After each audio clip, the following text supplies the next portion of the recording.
Kami dari kelompok Negara. Hari ini kami bakal menampilkan project learning kami yang udah kami buat. Sebelum itu, saya mau memperkenalkan diri saya. Saya adalah Maritza. Saya Anugrah Syaputra. Saya Najwa. Saya Miradi Sari Wijaya. Saya Ingrid Reisya. Saya Nanda Syafa. Saya Ariel Irlanes. Dan saya Haris Rawan Hakim. Selamat menyaksikan semuanya. Halo semuanya, perkenalkan nama saya Emiradin Syahruri Wijaya dari kelompok Negara 1. Saya Ariel Irlanes dari kelompok Negara 1. Ingin mewawancarai seorang narasumber Perihal cyber. Sebelumnya silakan perkenalkan diri terlebih dahulu. Halo semuanya, nama saya Kezia dengan kakak Nuha. Nama saya Cisha Putra Serlita. Jadi namanya Febrila. Perkenalkan, saya Abram. Ini apa sih yang dimaksud dengan cybercrime? Saya ketahui cybercrime itu adalah salah satu tindak kejahatan atau tindak kriminal yang dilakukan dalam dunia maya. Cybercrime itu tuh sebuah kejahatan yang beredar di dunia internet. Seperti phishing, cyberbullying, dan hacking atau pertasan. Kemudian, jika ada seseorang di sekitar Kak Cesia nih yang melakukan kejahatan cyber ini, Tindakan apa yang Anda lakukan? Sebenarnya belum ada orang di sekitar saya yang melakukan cybercrime, tapi jikalau ada orang yang di sekitar saya melakukan cybercrime, kira-kira saya akan Menegur orang yang bersangkutan. Atau coba untuk membicarakan baik-baik dampak apa sih dari yang udah dia lakukan. Karena kan kalau menurut saya cybercrime itu yang melakukan tuh pasti orang pintar di bidang teknologi internet kan. Kayak mungkin saya akan nasehatin dia untuk lebih menyalurkan kepintarannya ini dalam hal yang lebih positif. Dan yang kedua, jika itu memang sudah melewati batas, mau tidak mau harus masuk ke ranah hukum. baik, langkah yang tepat ya Keja, dan semoga tidak terjadi juga adanya cybercrime, pelaku cybercrime di sekeliling kita. Menurut Anda nih, sebagai generasi muda, apa yang bisa Anda lakukan sebagai bentuk bela negara Di bidang cyber safety, atau ini seperti cyber safety itu pencegahan agar tidak terjadinya cybercrime.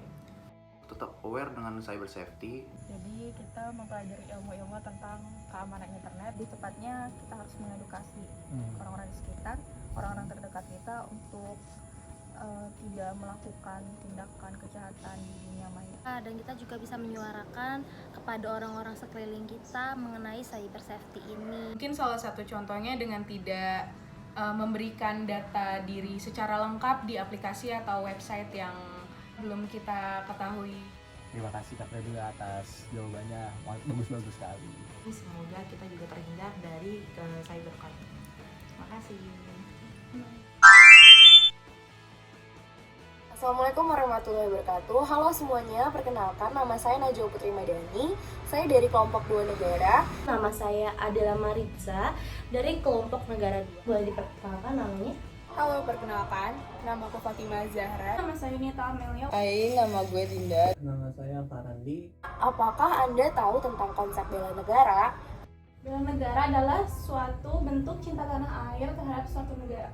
Salah satu konsep bela negara adalah rasa bangga dan bentuk cinta tanah air. Salah satu konsep bela negara tuh persatuan dan kesatuan bangsa Indonesia. Apakah Anda di kehidupan sehari-hari sudah menerapkan bela negara ini? Iya, saya implementasinya tuh ningkatin dan nerapin tenggang rasa dan tolong nolong sih. Oke. Ya sudah, salah satu bentuk bela negara yang sudah saya lakukan adalah dengan giat belajar sebagai generasi muda. Mengimplementasikannya dengan membeli produk dalam negeri. Salah satunya yang saya pakai ini dengan produk lokal namanya Manja. Kemudian saya bersama teman-teman saya mempresentasikan tentang prestasi anak bangsa. Apakah Anda mengetahui tentang prestasi anak bangsa? Oh, itu saya tahu. Saya sangat menyukai salah satu public figure yang namanya Maudy Ayunda. Ia sangat berprestasi dalam bidang akademik. Terutama di bidang olahraga, yang salah satunya atlet bulu tangkis kita, Taufik Hidayat, dan masih banyak lagi. Dan menurut saya banyak banget prestasi anak bangsa yang nggak diekspos ke masyarakat luar.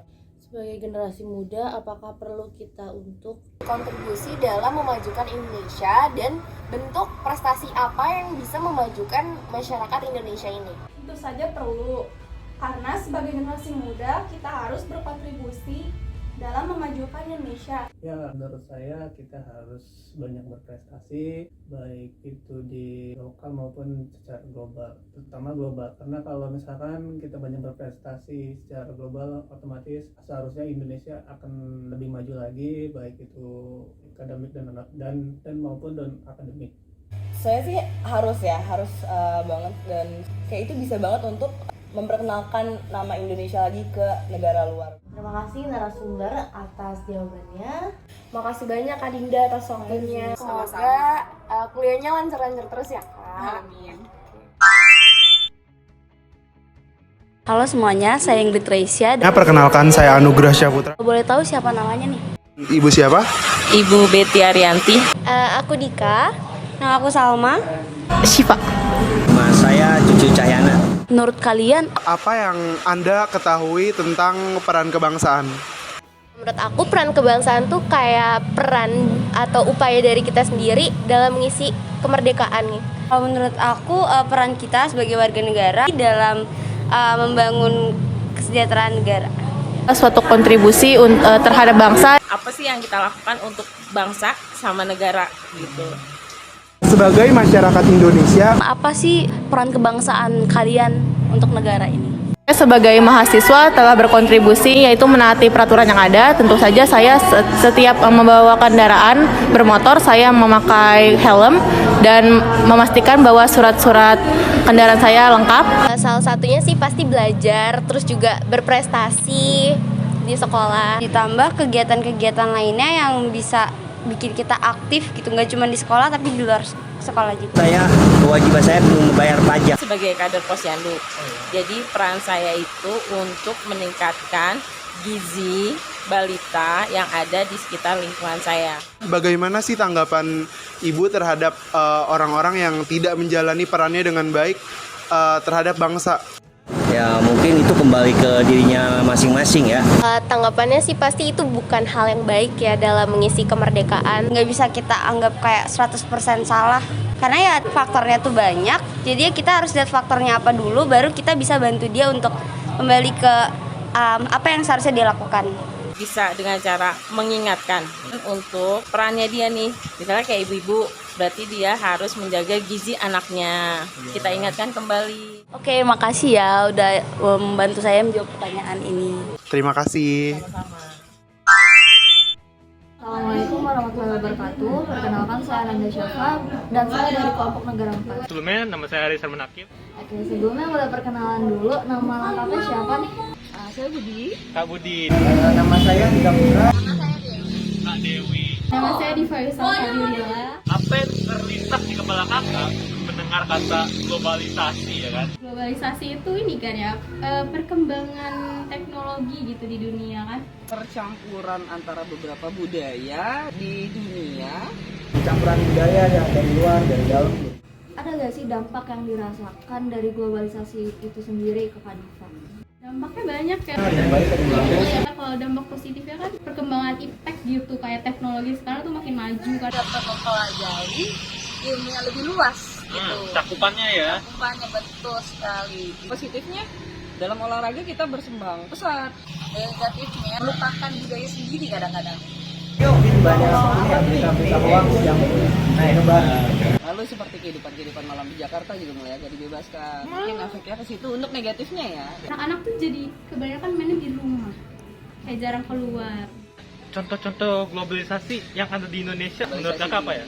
Teknologi kita jadi semakin maju. Kalau sepak bola yang tadinya Indonesia di bawah, kita mulai maju ke atas. Walaupun sedikit ada kerusuhan, di basket kita mulai menjadi juara 1 di Asia. Oke, kalau gitu deh Kak, makasih udah bantuin saya wawancara ya Kak. Makasih udah repot-repot ngejawab loh. Dari saya, salam bela negara. Dari kami, terima kasih sudah menyaksikan. Salam bela negara.